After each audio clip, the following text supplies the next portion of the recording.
Sa cruauté et ses pouvoirs semblent sans limite. Il est tel un dieu malveillant posant un œil macabre sur notre monde, et alors que vous rentrez chez vous, sachez que dès l'instant que cette mélodie résonne dans vos oreilles, c'est déjà trop tard.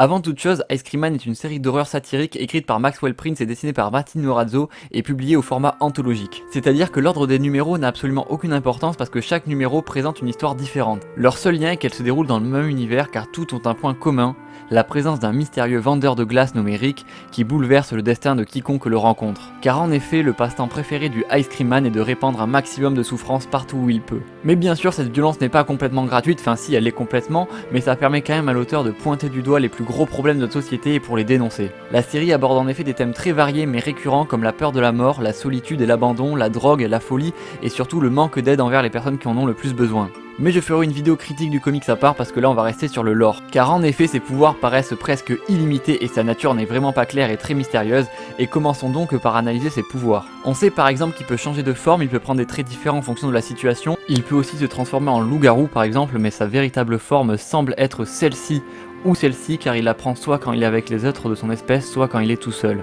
Il a aussi conscience d'être lui-même dans un récit comme nous le montre le numéro 24 où il prend à partie le lecteur, et d'ailleurs ça semble pas vraiment le déranger car il nous menace directement. Oui, c'est assez rare de se faire menacer par un perso de comics, et le pire c'est que ça marche. Ensuite, il peut manipuler les animaux et les humains, que ce soit leurs actions ou encore leurs rêves et leurs cauchemars. Il peut aussi pousser les humains à la folie, à la dépression, il peut exacerber les pires défauts et pulsions de chaque humain pour les pousser à commettre des actes atroces. Il n'hésite pas à tuer des hommes, des femmes, des enfants, des nouveau-nés, des vieux, des riches et des pauvres. Pour lui, la vie n'a absolument aucune valeur. À moins qu'il soit là justement pour nous faire prendre conscience de la valeur de la vie, mais j'ai dit qu'on rentrait pas dans l'analyse, on le fera plus tard. Et il peut même modifier la réalité comme il le fait dans le numéro 6 où il crée 3 réalités différentes simultanément. D'ailleurs au passage les résumés des épisodes 1 à 6 sont disponibles sur ma chaîne, jugez pas, c'était il y a longtemps. Et l'étendue de ses pouvoirs n'est d'ailleurs pas vraiment connue, on en découvre sans cesse des nouveaux qu'il utilise à chaque fois pour persécuter les humains. Car en effet, comme le montre très bien la cover du numéro 16, il considère les humains comme des pions, des objets, des jouets avec lesquels il peut s'amuser, et le seul qui semble pouvoir empêcher cela c'est Caleb, son cousin. Parce que oui, il possède un cousin, Caleb, qui lui,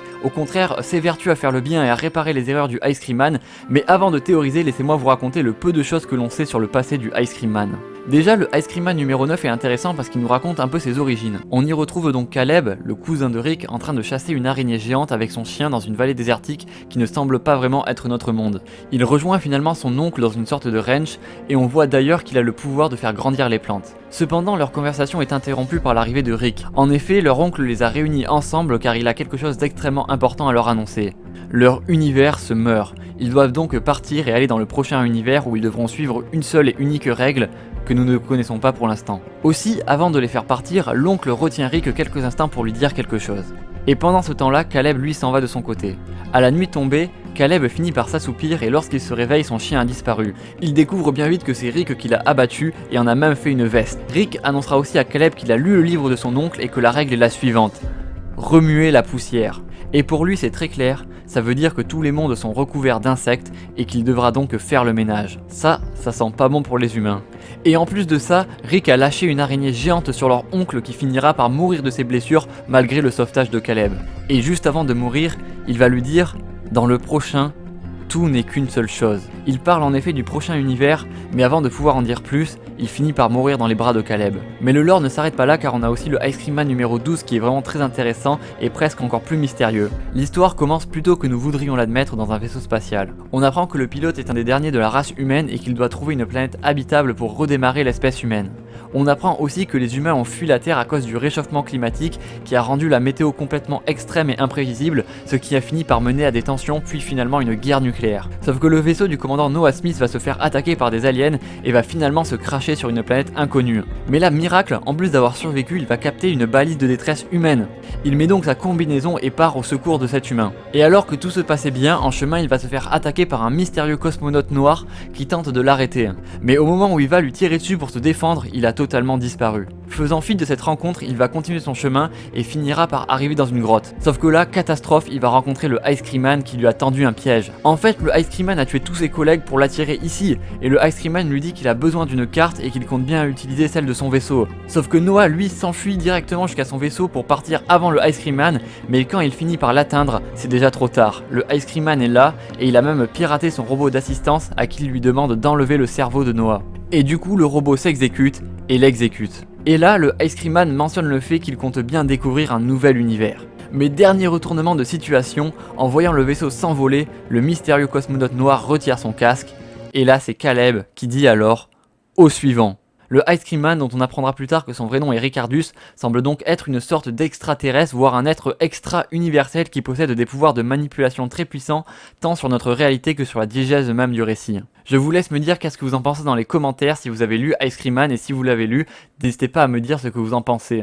Personnellement, c'est ma série de comics indé préférée parce que l'originalité de l'auteur est juste complètement folle. On a à chaque fois un vrai défi d'écriture qui est relevé par les auteurs. On a par exemple un numéro qui est en palindrome, donc on peut le lire à l'endroit ou à l'envers. On a un autre numéro qui est écrit sous forme de poème classique avec des rimes, etc. C'est vraiment génial. On en a un qui est en mots croisés, on en a un autre où on doit faire nous-mêmes des choix dans le récit. Enfin, à chaque fois, les idées sont complètement originales. On a aussi par exemple une relecture de la Métamorphose de Kafka qui est un de mes numéros préférés.